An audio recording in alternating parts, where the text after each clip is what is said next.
Insinyur Wiratno MSc merupakan Direktur Jenderal Konservasi Sumber Daya Alam dan Ekosistem pada Kementerian Lingkungan Hidup dan Kehutanan. Beliau lahir di Tulungagung pada tanggal 28 Maret 1962.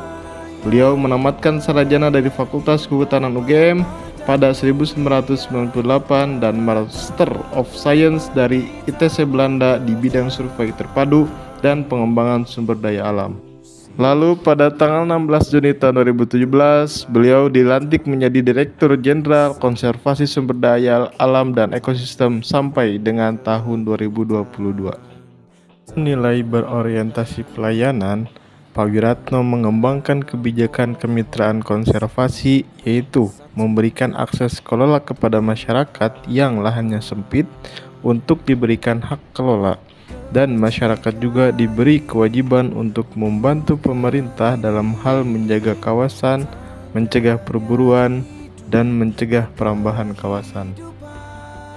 Pada masa kepemimpinan Bapak Wiratno sebagai Direktur Jenderal KSDAE pada masa jabatan 2017 sampai 2022, memiliki 10 cara baru dalam pengelolaan kawasan konservasi. Yang pertama, masyarakat sebagai subjek utama dalam pengelolaan kawasan konservasi. Yang kedua, penghormatan pada HAM. Yang ketiga, kerjasama lintas eselon 1 dalam lingkup Kementerian Lingkungan Hidup dan Kehutanan. Yang keempat, kerjasama lintas kementerian. Yang kelima, penghormatan nilai budaya dan adat. Yang keenam, kepemimpinan multilevel. Yang ketujuh, pengambilan keputusan berbasis sains dan local wisdom. Yang kedelapan, pengelolaan berbasis resort atau lapangan. Yang kesembilan, penghargaan dan pendampingan. Yang ke-10, organisasi pembelajaran. Pada tahun 2021, Bapak Insinyur Wiratno MSc mendapatkan penghargaan sebagai pejabat pimpinan tinggi media teladan nasional, di mana pelaksanaannya ditetapkan berdasarkan keputusan Menteri Pan-RB nomor 344/2021 tentang pedoman pelaksanaan Anugerah ASN tahun 2021. Anugerah ASN ini merupakan bentuk pengakuan dan penghargaan bagi ASN yang telah berkontribusi nyata dan luar biasa bagi organisasi maupun masyarakat luas. Insinyur Wiratno memposisikan masyarakat sebagai subjek atau pelaku utama dalam berbagai model pengelolaan kawasan, seperti pengembangan daerah penyangga melalui ekowisata, pemanfaatan hasil hutan bukan kayu, dan lain sebagainya. Berbagai permasalahan yang menyangkut hubungan masyarakat atau masyarakat hukum adat di dalam kawasan konservasi diselesaikan melalui pendekatan non-litigasi dan mengutamakan dialog.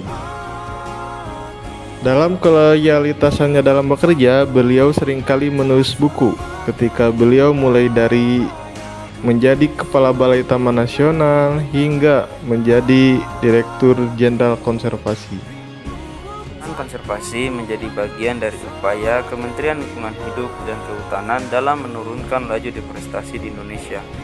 Hal ini ditunjukkan dengan angka penurunan laju deforestasi sebesar 75,03% pada tahun 2019-2020 dibandingkan dengan laju deforestasi pada tahun 2018-2019. Beliau juga merumuskan 5 spirit atau 5 semangat dalam mewujudkan pengelolaan kawasan konservasi, yakni kepedulian, keberpihakan, kepeloporan, konsistensi, dan kepemimpinan.